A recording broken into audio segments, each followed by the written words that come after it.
Hey, gut lovers. I'm coming in today to tune in and do another food journal review.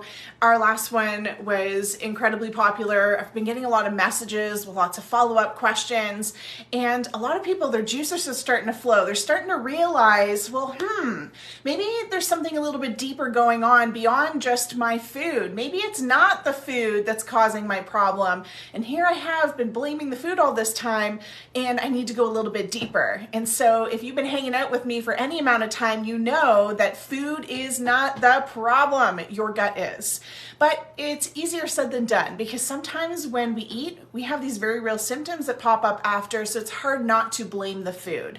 But really, it's often coming from damage, deficiencies, and infections in the gut that are impacting the gut's functionality.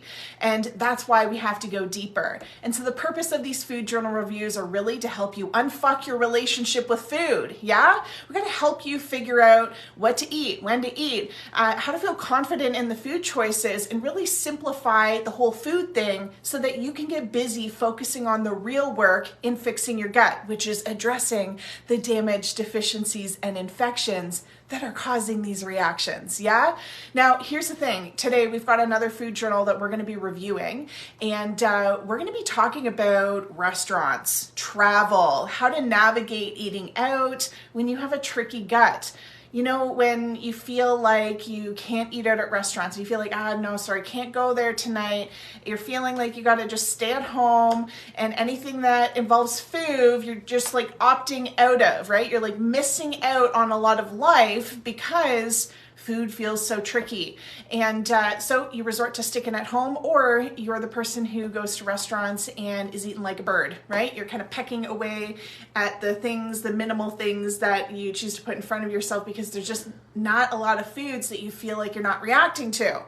So I want to help you be able to feel normal again, and that means that we got to get you fueled and eating more food, not restricting. All right, so if you're new here and you're just tuning in, my name is Alyssa Labrecque, and I am a functional diagnostic nutritionist. Now, this is something that I've been working at for over a decade now, and I didn't just all of a sudden decide one day I wanted to be looking at poop pictures and helping people poop better and talking about bloating and all these things. I actually was struggling with my own gut. After watching my sister diagnosed with colitis, it catapulted me into the industry looking for help for her. I realized, well, my gut is a hot mess too. And I have been through quite the healing journey of healing through Lyme disease, mold exposure, mold illness, and chronic gut infections as a result. So I don't just understand how you are feeling and what you're going through because I've been there, but I have also worked with over 1,000 clients worldwide over the last 10 years, helping them fix their guts too. So let's dive in today. We're going to be talking about Tina and Tina's food journal. Now, Tina just came back from traveling. She was at this awesome music festival, had a great time, except her gut wasn't cooperating. And so we're going to go through her food journal here, starting with Friday. And I want to start with saying, one of the things that Tina shared with me, I was really picking up Tina.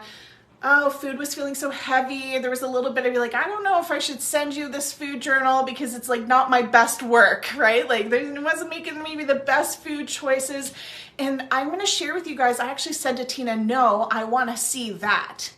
I want to see you in the thick of life, right? I want to see you when life is happening, when you're out and about, when you're traveling, I don't want to see you when all of the conditions are perfect around you and you are able to control all of your environment.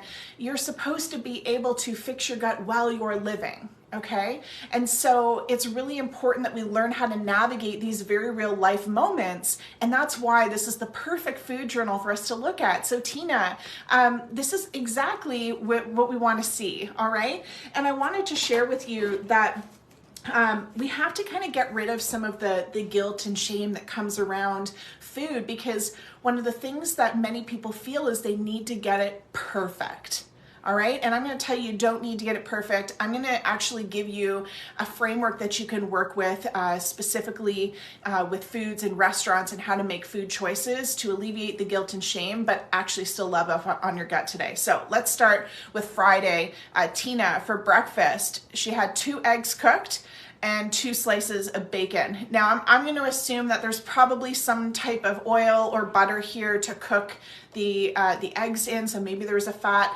Now, if you didn't tune into our food journal review last week, or you haven't seen anything that I've talked about food, listen, here is the first thing that you need to get dialed in, all right? You must have a protein, a fat, a carb, and a vegetable at every meal.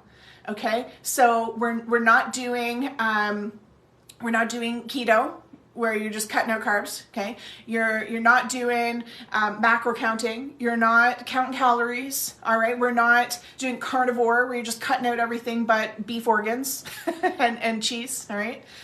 We are dialing in and nourishing from all food categories, because all food categories matter.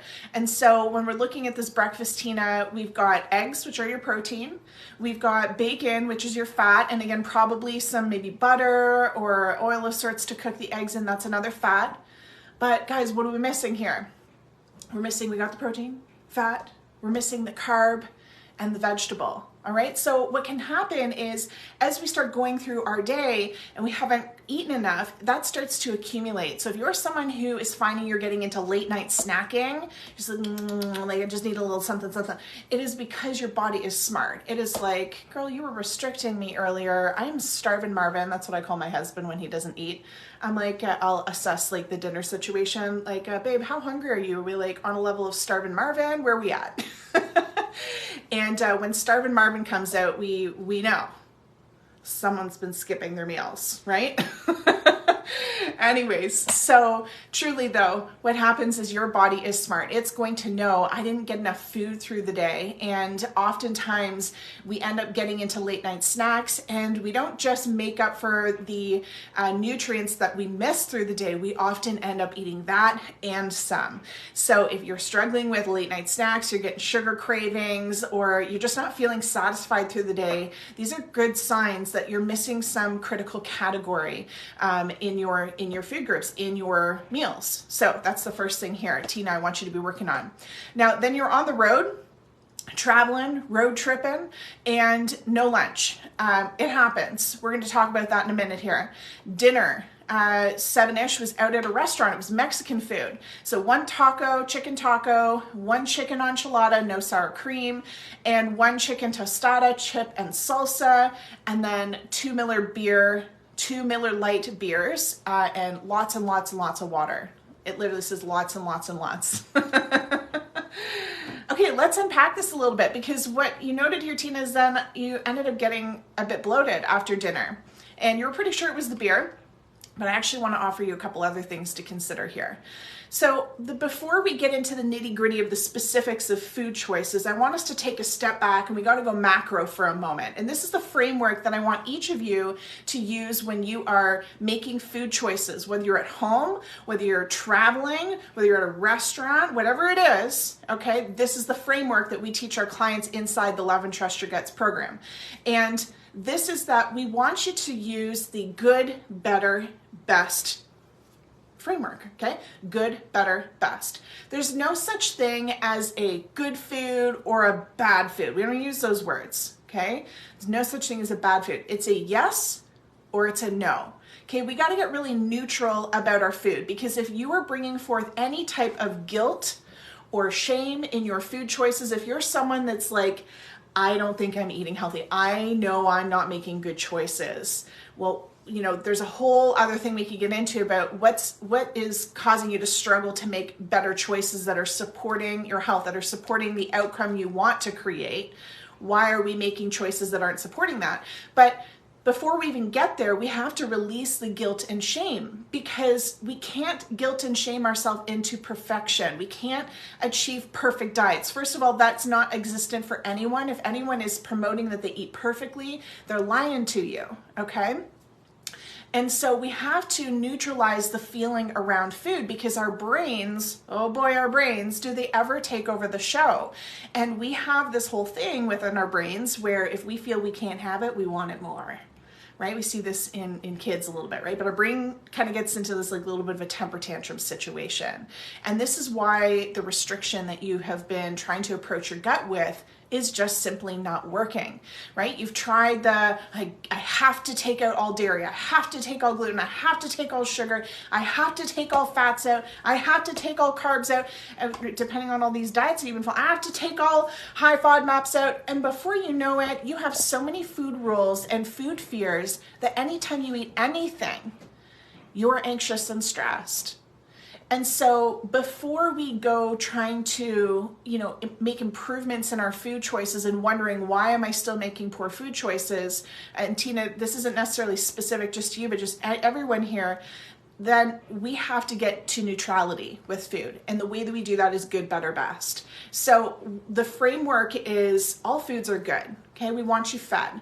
You cannot heal if you're not eating. It's like trying to go on a road trip with an empty gas tank. It sounds so simple, but when we get into the actual reactions, the pain, the abdominal pain that you're experiencing, the acid reflux, the gas, the bloating, that feeling like you have a brick in your stomach, not being able to poop, or literally sprinting to the toilet immediately after you eat, these symptoms make it tricky, right? And this is part of what is causing you to, go lighter on the food, but I promise you it is not the way through. When your symptoms are that intense, those are a result of gut infections, not food. There's no way that food, the very thing that even like especially healthy foods like garlic and onions and broccoli and meat, there's no way that the very thing that is designed to keep your body alive is causing you pain. It just doesn't make any sense, guys. We got to use some common sense here.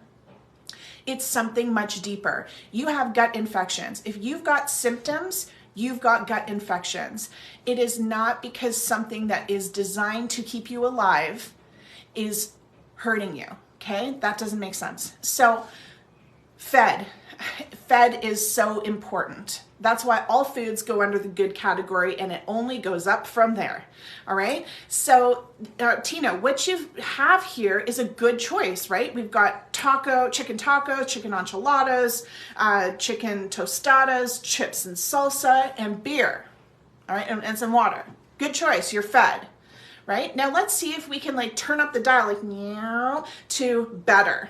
Right? So when we get into better category, this could be maybe it's the one chicken, one enchilada, one chicken tostada, and chips and salsa, and maybe we hold on the beer, right? So we're just making it a little bit easier on the gut. Okay? Maybe now we can take it all the way to best option. It could be, I don't know all the things that were in all these foods, but it could be like the chicken taco, the chicken enchilada, the tostada, the chips and salsa, maybe a salad on the side. Maybe we add vegetables on the side. So that would be the best situation, best case scenario. Okay, so good, better, best. This is how I want you to think about food. So it's not good or bad. It is just, how can I make this meal even more nourishing for my body? And you get to decide the scale and how far you want to go on the scale in that process. Okay. Now, one thing that I think is also really important to talk about is when we go into a restaurant scenario, I want you to, or travel, anything that involves food, we do need to be real about some of the potential consequences, meaning your body, right? So in this case, Tina, you said I'm pretty sure that beer is what bloated me, right? And I'm not a fan of restriction. You'll never hear me say you cannot have those things, but we're going to assess how your body feels about that, and then you get to decide, is it a yes or a no for me? And so we're not for restriction. We also understand that the body sometimes doesn't appreciate certain foods, and there's going to be sometimes consequences, right? There might be symptoms that come about. And because we don't do restriction, that means that you get to still have these foods. This is part of how we approach food with neutrality, is you can have anything you want, right? Everything, however, is cause and effect. And so if you know that beer causes bloating for you, or it pisses off your gut, you can still have it if you want to. It's a yes, because remember that part of our brain that if you tell it you can't have it, you're going to want it more. And you may be able to restrict that food by sheer force for a period of time, but I promise you eventually you'll cave and you'll end up eating the food, drinking the thing, whatever, and it will be even worse, right? This is why we see weight loss as such a great example. We see people lose weight by sheer force, right? But they end up gaining the weight back and some, because they didn't come from a place of nourishing the body, loving the body, out of valuing health. It came out of punishing ourselves into health, punishing ourselves into looking a particular way. And so we have to look at the cause and effect and make choices from a neutral place and a yes or no place, and then learn how we can support ourselves if we choose to do have the food that we know is a trigger, right? So I'm going to keep reading here, and then we're going to talk about how you can implement that, what that looks like. So Saturday morning, you woke up, you had 2 cups of coffee, and then breakfast, you went to a restaurant with friends. Again, you're traveling, so this makes sense. So water, 2 eggs, 2 bacon, 2 slices of bread, and potato hash brown. And then you said, I was really bloated and gassy. And so you had lots more water. Okay. So here's the thing. There's nothing really wrong or bad about any of these food choices. What I would say is, let's go back to our protein, fat, carb, veg, right? So we got protein, eggs, fat, bacon, carb, might be a bit heavy in the carb department here. So we've got potato hash and toast, and then no veg, right? And so I was sharing last week that when we're missing food categories, we tend to overdo others. So it's, this is where we get easily into some symptoms sometimes, where our gut is like, well, this is just too much carb. I can't break all of this down. It's not that carbs are bad. We just may be overdoing certain categories, right? And so how do we take a look at this, right? So you might be thinking here by this point in your day, you're like, I am feeling like a hot bag of shit, right? Super gassy, super bloated. I'm drinking all this water trying to get things out. This is where I want you to pause, and we're going to look at cause and effect. We're going to look at consequences, right? And what I mean by that is, you can have anything and everything, but you know your gut well enough, Tina, and you even made note here, you know that the beer is probably not helping. And you had said to me even too, like, I know these foods are not great choices. And I don't quite agree with these are like bad choices. But what I heard you say in that is, these foods trigger my gut. I know this to be true, right? And so when you go into a travel situation, or when you go into a restaurant, again, neutrality. I can have anything here. Is it a yes or a no for me today? So if you know that drinking beer, I'm using drinking beer as an example here because you've made note that this is you're pretty sure what this is caused a flare here. And I'm going to also talk about water with meals in a moment, or any fluids with meals, and I'm going to talk about carbs. But when you go in and you're like, I am really wanting to have this particular thing, this food or this drink or this whatever, right? And you know that it's something that usually flares you. This is where we get to make a choice. Is this a yes for me right now, or a no for me right now? And then I want you to ask yourself, if this is a yes, if I am going to choose to have this right now, what are the potential consequences? How does my body typically feel when I consume this food? And most of the time people are like, well, I know that I'd never feel good when I have this food, but I'm gonna eat the pizza anyways, right? Or like, I'm gonna drink the beer anyways. Okay, this is where I want you to, again, pause. Because most people are just blindly going forward and consuming all the things, and then suffering, and then they consume more things and they suffer. And this cycle, this unconscious cycle of passively, feeding yourself, is not coming from a place of nourishment and health, right? What we want to do is be incredibly intentional with our choices. So drink the beer, so eat the bread, so eat the food, whatever food you feel is flaring you.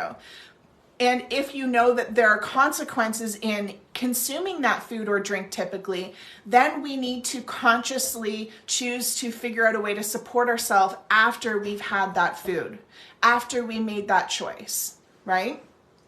If we don't pause here and we start setting ourselves up for success, then you will continue to tailspin. You'll continue to add food on food on food to try to mask the symptom. And when our stomach doesn't feel good, I know this to be true because I've experienced this, but when we get caught in this unconscious cycle, we don't pause it.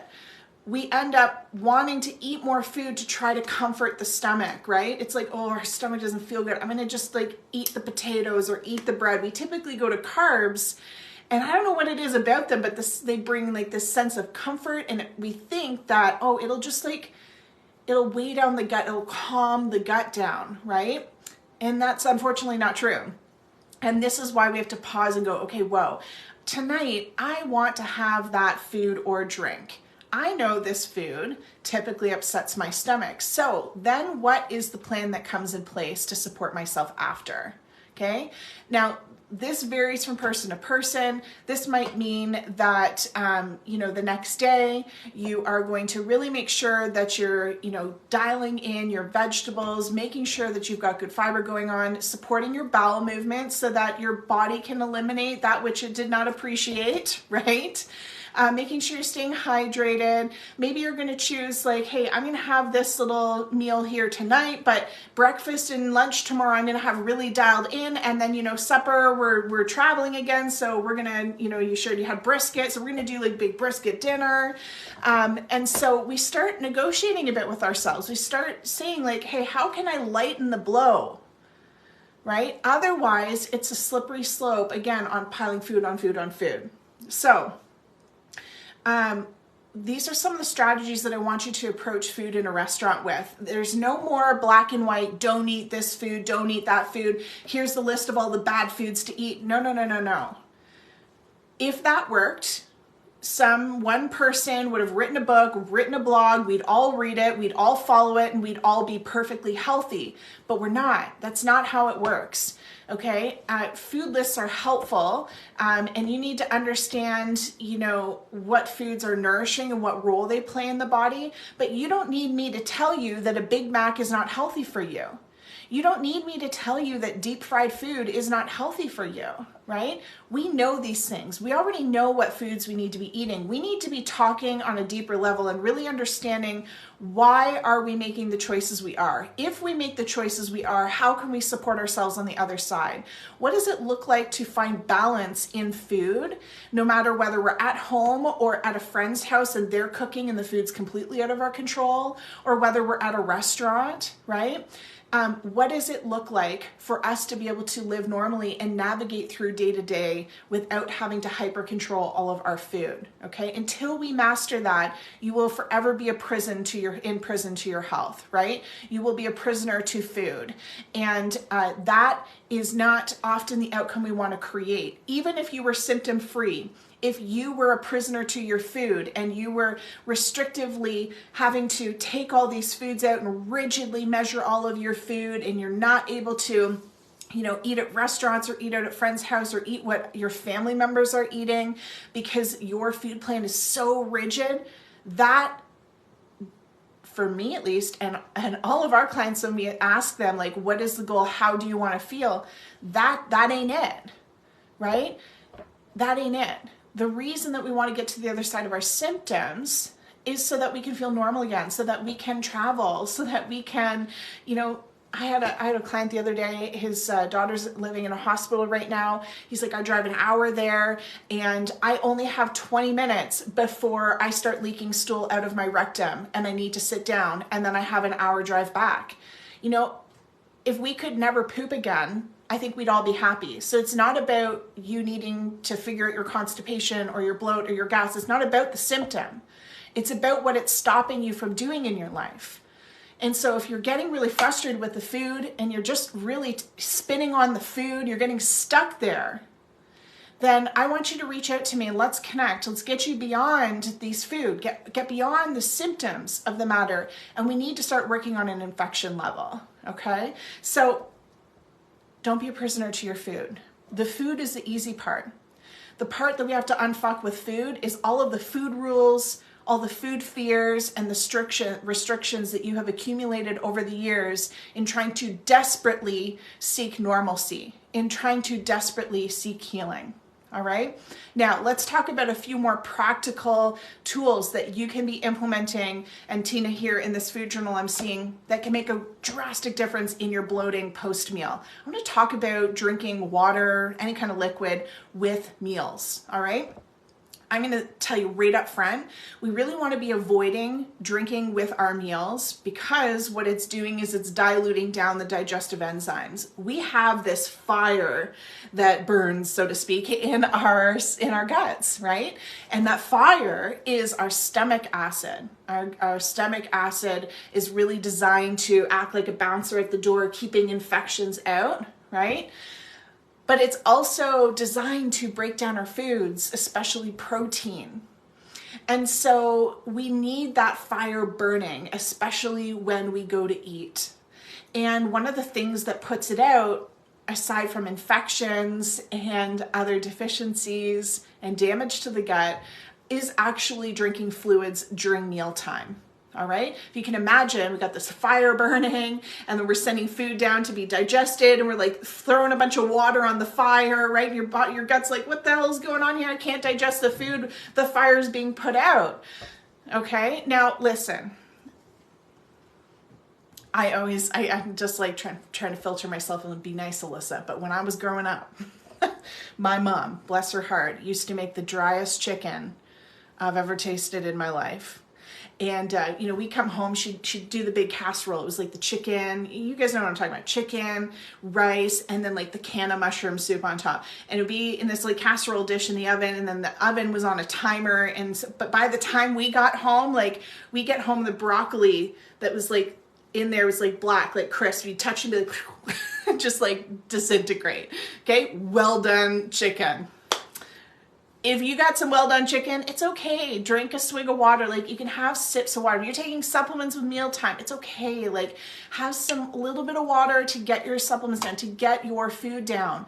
But we don't want to be drinking like water on water on water, or, beer on beer on beer. We want to be really careful about our fluid consumption during mealtime. Now, it's interesting, as we go to restaurants, the first thing they ask you is, what do you want to drink? Well, I still order a drink, but I just am very conscious about the quantity I'm drinking. And I do drink a little bit more fluid when I'm eating out at a restaurant, and that's okay. But as a general rule of thumb, make sure you're reducing your water consumption during mealtime, okay? All right, let me just keep going here. So dinner time, we had, okay, you're drinking lots of water again at dinner time, still feeling gassy. But you were listening to some tunes at the festival, and you're feeling bloated. Okay, 4 p.m. rolls around, you had your first beer that day, and your stomach was feeling like all sloshy and off for the day. So 4 p.m. rolls around, first beer. 7 p.m. was brisket, barbecue sauce, and a bun back at the camper that night. So again, when we go into travel situations, I want to give you one more tool here before we wrap up today. And I want to remind you that if we come from a place of non-restriction and nourishment, if we work on balancing things out, you are going to make better choices the rest of the day. Okay? One of the things that makes us, or we have a hard time making better choices, is when our blood sugar is dysregulated, right? When we get into not enough protein, not enough vegetables, or too much carbohydrates, or we're under eating, we're, maybe skipping breakfast or skipping lunch. If we're not, hitting our nutrient profile for the day, as I mentioned earlier, one of the things is you're going to get into nighttime snacking. But the second thing is you are going to get hangry, right? And hangry can be moody and like literally angry when it's time for food, but it can also be like this ravenous feeling. So when a menu is plopped in front of you and it's like, do you want the, deep fried fish and chips? Or would you like the chicken salad with a vegetable soup on the side? You're going to be like, give me the fucking fish and chips. Okay? That's the nature of the body. Your body is smart. It's not you. You haven't done anything wrong or bad here. It's your body is smart, and it's trying to cover your ass for not planning for success. And again, Tina, I'm not talking directly at you here, just kind of everyone in general here. But what happens is if we don't really dial in the food categories and you get into hangry mode, you're going to have a really hard time making better choices when it comes to mealtime, especially if we're presented with a menu at a restaurant. And so this is where I want you to keep this in mind here. That which we care for, let me try that again. That which we care for, we take care of. If you care about something, you'll take care of it, right? And many people are really struggling to care for their bodies. And that's like a whole other talk. Like now we're getting into like self-worth, feeling deserving of love and being nourished and healthy and healing and all that. But just on a very basic level, if the goal here is to feel healthy again, if the goal here is to restore gut function, if you care about your gut health, you will take care of it. And that means that we're going to have to start pouring more time and energy into setting our bodies up for success. That means that we can't go all willy-nilly into mealtime. And a lot of the times when we see people structured and setting themselves up for success in this way, we judge them. We judge them. But those are the people who are really winning, are the people who are valuing their health so much that they plan, they carve out the time, and they set themselves up for success. So I'm going to say here, you know, one of the things that my husband and I love to do when we are able, is when we travel, I don't ever go into the situation blind in in regards to food. I don't just show up there and hope we sort it out, right? We have, depending on the type of trip, so, you know, if it's a trip that we're driving to, so over Christmas we road tripped to New York, and, you know, that's different. We have our car, right? You know, you might even find my blender packed in my car on that kind of trip. If we're flying somewhere, right? So in 4 weeks or so, we're flying to Sedona. So obviously, I'm not going to pack my blender and, you know, fly that to a different country. And we're still not quite sure if we're going to have a kitchen. We're working on it. But that's a different kind of scenario. So in both situations, though, I am always scoping out food before we even get there, right? I have already kind of gotten a feel for what restaurants are in the area that are going to be supported. I've already looked at I love, one of my favorite things to do when I'm traveling, and this might be the nutrition nerd in me, but I love going to all the different health food stores and scoping out. That's kind of when I like really spoil myself. That's the reframe that I gave myself when I travel, is when I travel, I spoil myself. And one of the ways that I spoil myself isn't just with the spa day or, you know, the mountains and the hiking or the like whatever floats your boat, right? But I'm not just spoiling myself in the experiences that I'm taking in, the things that I'm taking in. I'm spoiling myself in health. And so the things that I wouldn't normally splurge on at home, I am splurging on those trips. You bet your ass. I'm buying those $10 stupid little shots, right, that I could make for pennies at home. And I don't buy those when I'm at home because I know they're way overpriced. And again, I can make them at home. But when I'm out on my trips, I'm like, girl, we're getting the $10 little shot, right? That's the kind of mentalities I spoil myself when I am traveling. And so I'm scoping these places out, and it gets me so excited because I get to try things and experience things and be supported in a different way. And instead of, you know, at what makes it feel like a vacay, instead of at home having to make my juice, make my own little shots or whatever it is, I'm using that as an example. When I'm away, that stuff is pre-made for me. I'm buying the convenience. It's not just the nourishment in health, it's also the convenience in health. And that reframe was a game changer for me when I was traveling, right? Now, again, if we talk about like the local, kind of local-ish, it was, you know, about a 6-hour or 7-hour drive for us when we went to New York, and we've got our car, we're driving there, right? In that type of situation, my husband and I've fully food prepped for that trip. And normally what we'll do is I'll make a bunch of food, and we actually pack it, bring it with us. And that's our preference. There's nothing wrong with going out to restaurants. That's just our preference. My husband and I don't love restaurant food. We just find we often are disappointed. We're like, we feel like we could have made that better at home, right? And so we prefer to bring our food. One, it reduces costs of travel. We get to take more trips because we are incredibly efficient when we're traveling. But the other thing is we'll usually plan out a couple of meals, right? We'll plan to go eat out. So again, I scope out some restaurants.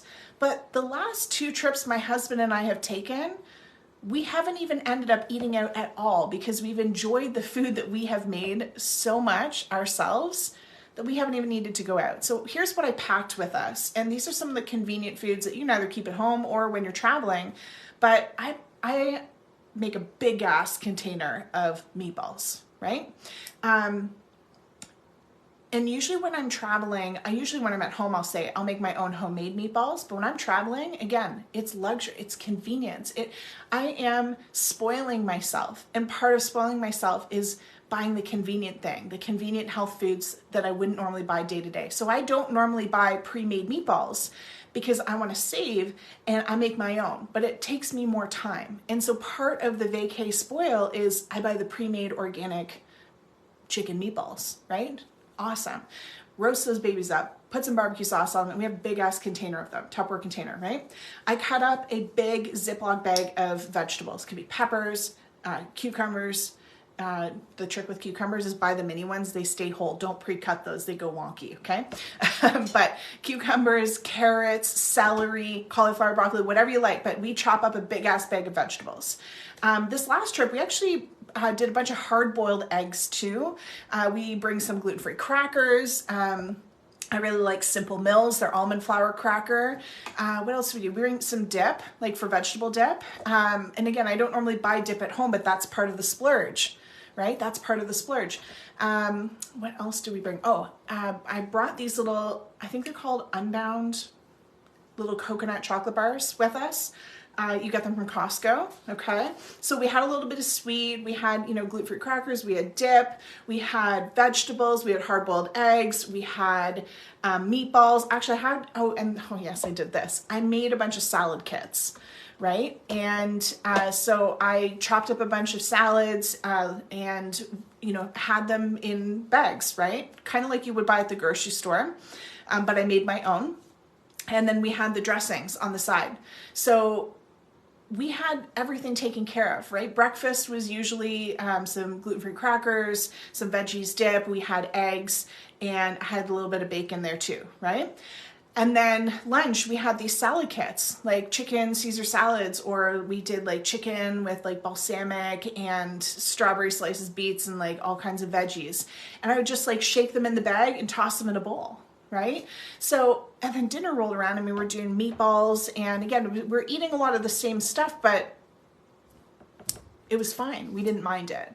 So I'm sharing this because this might sound insane to you, and you don't have to go full food prep mode when you go traveling. Sometimes the joy is in eating out for some people, and that's okay too. But what I'm saying here is be intentional, right? I'm incredibly intentional. So even when we go to Sedona, and even when I go to Spain and I hike the Camino Trail in April, I'm going to be incredibly intentional. And so I never go into it not knowing what food is going to look like. I always make sure I am fully going to be nourished. Sometimes that means I'm bringing a little bit of extra stuff. So on a trip where I'm going to be flying somewhere, I'm going to bring packets of protein powder. I have these for my hikes. They're an almond butter and honey packs, right? Again, these are things I don't usually have at home, but they're things that can help nourish me, that help fill in the gaps in between.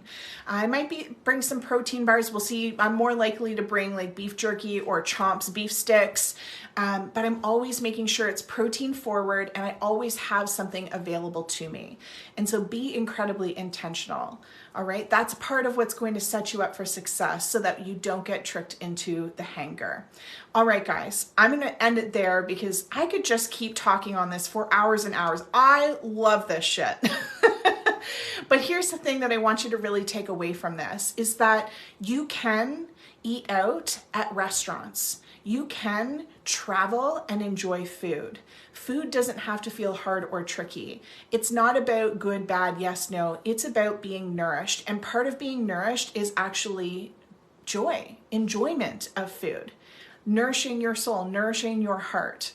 And so I want you to take a much more holistic approach to food and know that we don't have to take out all these foods. You can still have foods that you might even know upset your tummy sometimes, but we have to get intentional about how you support yourself after a meal. Now, that's a whole other talk, but if you've got questions and you need some extra support with food, I want you to shoot a comment in the comments below, and I'll be happy to connect with you. And if you are just like, all right, that's it, I need food lists, Alyssa. I need a full nutrition plan. I need testing. I need to figure out what gut infections and what deficiencies are happening inside my gut. And I want a full comprehensive protocol so that I can actually fix this gut and feel normal again. Then I want you to reach out to me, send me a message directly, and we can connect and schedule a complimentary phone call. We can get to understand your situation a little bit better and see how we can best support you. All right, guys, that's it for this week. Next week, we're going to be doing a full food journal review, and this one's a juicy one. We're going to be talking about what to do when you're eating perfectly. I mean, damn near perfectly, and you've still got symptoms. This is for the people who eat rigidly clean and their gut is still flaring. I've got you covered next week. All right, bye, guys.